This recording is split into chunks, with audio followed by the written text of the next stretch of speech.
नमस्ते दोस्तों, एक बार फिर से आपके अपने YouTube चैनल मेरी कहानियां पर स्वागत है। आज हम फिर से हाजिर हैं एक नई कहानी के साथ। एक सत्यनिष्ठ जीवन का निर्माण हमेशा साहस से शुरू होता है, क्योंकि अज्ञानता और अंधविश्वास की बेड़ियां तोड़ने के लिए अटूट संकल्प चाहिए होता है। मेरा नाम आरोही है और मेरी उम्र 21 वर्ष है। मैं हिमाचल के एक विकसित शहर के बाहरी इलाके में रहती हूँ, जहाँ ऊंची पहाड़ियों के बीच भी आधुनिकता और पुरानी रूढ़ियों का अजीब मिश्रण है। मेरे पिताजी की शहर के मुख्य बाजार में एक प्रतिष्ठित मिठाई की दुकान है। घर में मुझसे बड़े 2 भाई और एक बहन है, और परिवार में सब मुझे लाड से निक्की कहकर पुकारते थे। ये नाम मेरी माँ ने रखा था। हमारे यहाँ खासकर लड़कियों के लिए एक बड़ी ही अजीब और कठोर परंपरा चलती थी।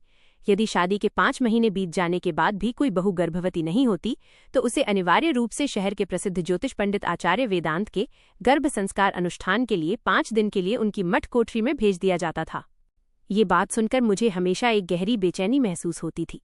मुझे याद है, मेरी भाभी प्रीति को भी इसी अनुष्ठान के लिए भेजा गया था और उसके बाद वो गर्भवती हो गई थीं।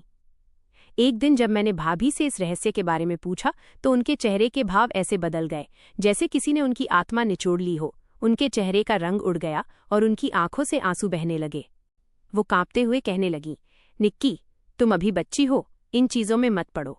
भगवान किसी भी बेटी को ऐसा अन्याय न सहने दे जैसा यहाँ की बहुओं पर होता है। उनकी बात सुनकर मेरे मन में डर बैठ गया। 6 साल बाद जब मेरी शादी हुई तो मुझे भी इसी मठ में भेज दिया गया, लेकिन जो सच्चाई मैंने वहां जाकर खोजी, उसे जानकर मेरे पैरों तले की जमीन ही खिसक गई थी। शिक्षा और रूढ़िवाद। हम भले ही शहर के करीब रहते थे, लेकिन हमारे यहाँ लड़कियों की शिक्षा का कोई चलन नहीं था। उनका जन्म होते ही दहेज जमा करना शुरू कर दिया जाता था, और जवानी की दहलीज पर कदम रखते ही उनकी शादी आसपास के परिवार में कर दी जाती थी। मुझे याद है, जब मैं 13 साल की थी तब पूरे मोहल्ले में एक बड़ा हंगामा हुआ था। एक लड़की ने दूर के गांव के एक लड़के से विवाह करने की इच्छा जताई थी, पर पंडितों और स्थानीय मठाधीश आचार्य वेदांत ने कठोरता से मना कर दिया। लड़के के परिवार ने बहुत मिन्नतें की, पर आचार्य ने सबको धमकाया कि अगर ये परंपरा टूटी तो पूरे शहर पर संकट आ जाएगा। अंततः उस लड़के को उसके परिवार ने अपने ही घर में कैद कर दिया, और कुछ दिनों बाद पता चला कि उसने पंखे से लटककर आत्महत्या कर ली। उस समय मैं 4ठी कक्षा तक ही पढ़ पाई थी, और आगे पढ़ने की मेरी जिद को मेरे पिताजी ने ये कहकर खारिज कर दिया कि ये हमारे संस्कारी शहर की रीति नहीं है। मेरी सहेली ने मुझे सलाह दी कि पूरे शहर के लोग आचार्य वेदांत को बहुत मानते हैं, अगर मैं उनसे सिफारिश करवाऊं तो पिताजी शायद मान जाएं। एक दिन जब घर के सब लोग दोपहर की नींद में थे, मैं चोरी छिपे घर से निकल पड़ी। आचार्य का मठ शहर के बाहरी छोर पर था। रास्ते में एक पुराने लाइब्रेरी वाले घर की खिड़की से एक महिला ने मुझे आवाज दी और अपने घर के अंदर बुला लिया। मैंने उन्हें आचार्य के पास जाने का कारण बताया। कुछ देर सोचने के बाद उन्होंने कहा, अगर तुम्हें पढ़ने का इतना शौक है तो मैं तुम्हें पढ़ाऊंगी, पर किसी को पता नहीं चलना चाहिए। उनका नाम रोशनी मैम था, और उनकी बात सुनकर मैं फूली न समाई। मुझे पढ़ने के लिए एक शिक्षिका मिल गई थी। रोशनी मैम बहुत पढ़ी लिखी लगती थीं, शायद किसी कॉलेज में प्रोफेसर होंगी। वो शहर की अन्य महिलाओं की तरह पुरानी साड़ियां नहीं बल्कि आधुनिक सूट पहनती थीं। उनकी बोली, उनका पहनावा, सब कुछ बेहद आकर्षक था। अगले 6 सालों तक मैं दोपहर में जब सब सो रहे होते अपनी सहेली के घर का बहाना बनाकर चोरी छिपे रोशनी मैम के पास पढ़ने जाती रही। मेरी माँ और बहन को मेरे हाई स्कूल की पढ़ाई की जानकारी थी, पर उन्होंने मेरी खातिर चुप्पी साध रखी थी। हाई स्कूल पूरा होते ही माँ ने कहा कि अब मेरी शिक्षा पर पूर्ण विराम लग चुका है और मुझे घर से बाहर निकलने की सख्त मनाही है। मैंने माँ से अनुरोध किया कि बड़े भाई की शादी में रोशनी मैम को भी बुलाया जाए। यह सुनकर माँ बुरी तरह घबरा गईं और बोली, खबरदार, उस बागी औरत का नाम मत लेना। उसने आचार्य वेदांत का अपमान किया था, इसलिए पूरे समाज ने उससे संबंध तोड़ दिए हैं। तब मुझे पहली बार उस भयानक परंपरा का पूरा सच पता चला। रोशनी मैम भी गर्भवती नहीं हुई थीं, और उन्होंने आचार्य के गर्भ संस्कार अनुष्ठान में जाने से मना कर दिया था। इसके परिणाम स्वरूप उनके ससुराल और मायके वालों ने उनसे सारे रिश्ते तोड़ दिए और उन्हें उसी लाइब्रेरी वाले घर में अकेले रहने को मजबूर कर दिया। मुझे ये रिवाज बहुत ही डरावना लगा। भाभी का डर और अनुष्ठान। इसी बीच मेरे बड़े भाई और बहन की शादी एक ही दिन हुई। बहन तो अपने ससुराल चली गई और मेरी भाभी प्रीति घर आ गई। मैं बहुत खुश थी, क्योंकि अब मैं अकेली नहीं थी। प्रीति भाभी बहुत समझदार, सुशील और संस्कारी थीं। वो सारा दिन पूजा पाठ में ही लगी रहती थीं। पूछने पर वो कहती कि वो जल्दी संतान के लिए प्रार्थना कर रही हैं, क्योंकि अगर 5 महीने पूरे हो गए तो उन्हें आचार्य वेदांत के मठ जाना पड़ेगा। जब 4 महीने बीत गए तो शहर की अन्य महिलाएं हमारे घर आकर मेरी माँ को सलाह देने लगीं कि अब बहू को मठ ले जाने की तैयारी करो। प्रीति भाभी डर के मारे रोज रोती रहती थीं। 5वें महीने के अंत में जब वो गर्भवती नहीं हुई तो रीति के अनुसार कुछ महिलाएं उन्हें लेने आ गईं। मैंने माँ से बहुत विनती की, पर माँ ने कहा, बेटी इन बातों में मत पड़ो, अगर यह नहीं गई तो तुम्हारे भाई इसे तलाक देकर घर से निकाल देंगे। तलाक का नाम सुनते ही भाभी घबरा गईं और रोते हुए जाने को तैयार हो गईं। गले मिलते हुए वो ऐसी लग रही थीं जैसे किसी बलि पर जा रही हों। मुझे हैरानी थी कि 5 दिन की बात के लिए कोई इतना क्यों डरे। मैंने सोचा, अगर मैंने रोशनी मैम से शिक्षा न ली होती तो शायद मैं भी इन बातों को मान लेती। संतान देना या न देना केवल भगवान के हाथ में है, तो ये आचार्य क्या कर सकता है। 2 दिन बीत गए और मैं अपनी चिंता रोक नहीं पाई। मैं अपना चेहरा ढककर चुपके से आचार्य के मठ की ओर चली गई। वो शहर के आखिरी कोने पर था। मैंने देखा कि वो एक बड़ी कोठरी थी जिसके आसपास छोटे छोटे कमरे बने थे और उनमें कई महिलाएं मौजूद थीं। 3-4 कमरों के बाद एक खिड़की खुली थी जहां से मुझे भाभी जमीन पर बैठी हुई नजर आईं। मैंने उन्हें धीरे से आवाज दी। वो मुझे देखकर चौंक गईं और डरते हुए कहने लगीं, तुम यहाँ क्यों आई? जाओ यहाँ से, भगवान का वास्ता है, तुम यहाँ से तुरंत चली जाओ, मैं 2 दिन बाद खुद आ जाऊंगी। उनकी आंखों में आंसू थे और उनकी हालत देखकर मेरा दिल भर आया था। उन्होंने जोर देकर कहा कि कोई मुझे देख न ले, इसलिए मुझे वहां से लौटना पड़ा। राज का पता लगाना। पूरे 5 दिन बाद माँ और भैया भाभी को घर ले आए। भाभी की हालत बहुत खराब थी, आंखें धसी हुई थीं और वो कमजोर लग रही थीं। माँ ने डांटकर मुझे चुप करा दिया और कहा कि ये सब अनुष्ठान के असर से हुआ है। मुझे माँ की बात पर बिल्कुल यकीन नहीं हुआ, पर मेरी हैरानी तब चरम पर पहुंची जब 1 महीना बाद खबर आई कि प्रीति भाभी गर्भवती हैं। मेरे भैया और माँ की खुशी का ठिकाना नहीं था और पूरे शहर में मिठाइयाँ बांटी गईं। यह सब मेरी कल्पना से परे था। मैंने भाभी से जोर देकर पूछा कि इस सब का क्या राज है? आचार्य ऐसा क्या करते हैं कि महिलाएं गर्भवती हो जाती हैं? भाभी की आंखों में फिर से आंसू आ गए और वो कांपते हुए बोली, मुझे ये सब मत पूछो निक्की, तुम अभी छोटी हो। बस इतना समझ लो कि इस रिवाज ने मेरी और शहर की कई लड़कियों की जिंदगी बर्बाद कर दी है। ये अनुष्ठान नहीं, जुल्म है। मैं भी ये सुनकर बहुत डर गई।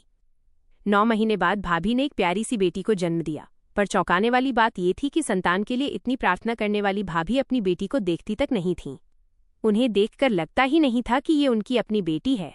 वो हमेशा खोई खोई सी रहती थीं और कई बार तो हंसकर कहती थीं, उसे वहीं मठ में छोड़ाओ, मैं क्यों उसे हाथ लगाऊं? मैं तो गंदी हो गई हूं, मेरे साथ गंदा काम किया गया है। मुझे यकीन हो गया था कि जब से भाभी आचार्य के पास गई हैं तब से वो मानसिक रूप से बीमार हो गई हैं। माँ चिंतित होकर कहती थीं कि अब उन्हें ठीक करने के लिए दोबारा आचार्य के पास ले जाना पड़ेगा। ये सुनते ही भाभी दहशत में आ गईं और पूरी तरह से डरकर कहने लगीं, नहीं, मैं दोबारा उनके पास नहीं जाऊंगी। इस डर से वो खुद को बदलने की कोशिश करने लगीं और कुछ समय में वो ठीक भी हो गईं। मैं उनकी हालत देखकर सोचती रहती थी कि भगवान न करे मुझे कभी उस मठ में जाना पड़े।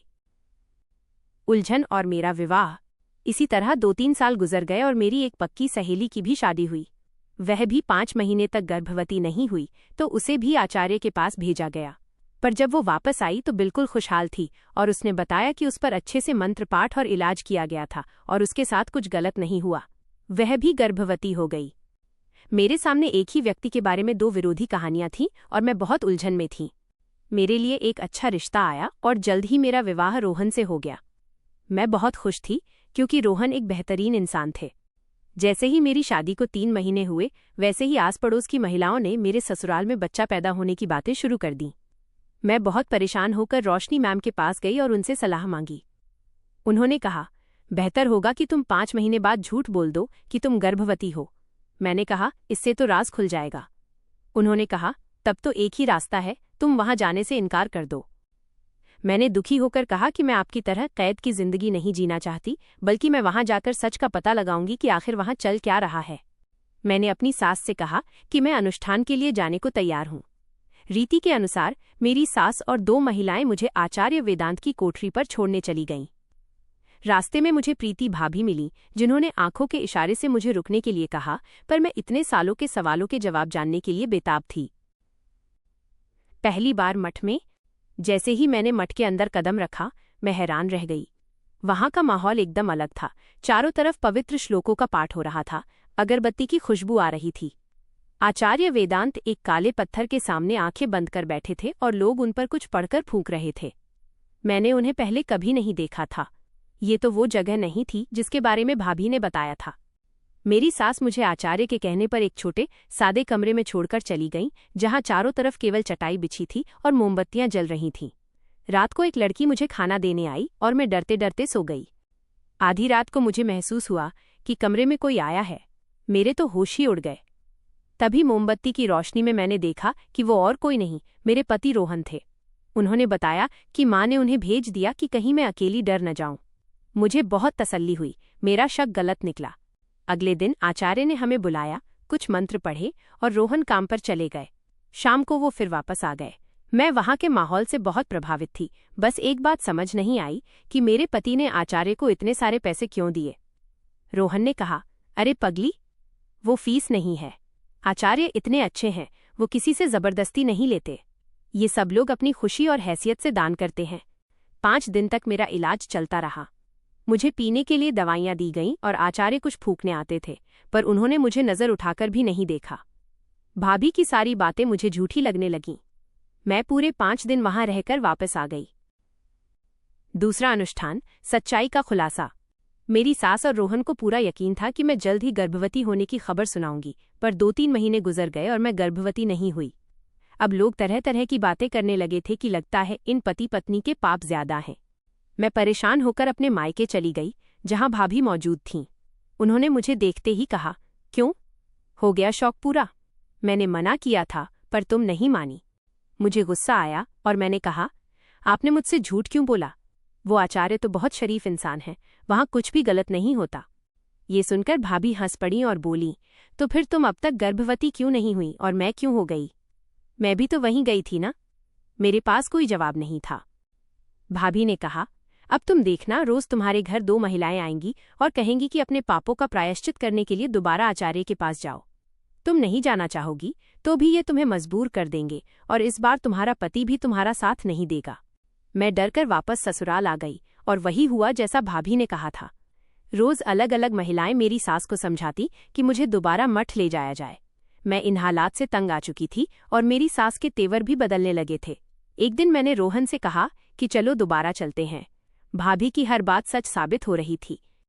जब हम आचार्य के पास पहुंचे तो वो कहने लगा, तुम्हारे पति के पाप कम है, पर तुम्हारे पाप ज्यादा हैं। तुम्हें लगातार 3 दिन और 3 रातों तक कमरे के अंदर बंद होकर सिर्फ रो रो कर प्रायश्चित करना होगा। जब मैंने कहा कि मेरे पति मेरा साथ देंगे तो आचार्य ने साफ मना कर दिया, नहीं, इस बार तुम्हारा पति तुम्हारे साथ नहीं रुकेगा। यह सुनकर मेरे होश उड़ गए। भाभी की बात सच निकली। मेरा दिल कह रहा था कि मैं भाग जाऊं, पर अब मुझे सच जानना था। मैं उस कमरे में वापस आ गई जहां मुझे जाने के लिए कहा गया था।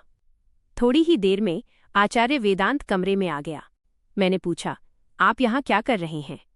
वो मेरे करीब आते हुए हंसकर कहने लगा, मैं तुम्हारी मदद करने ही आया हूँ।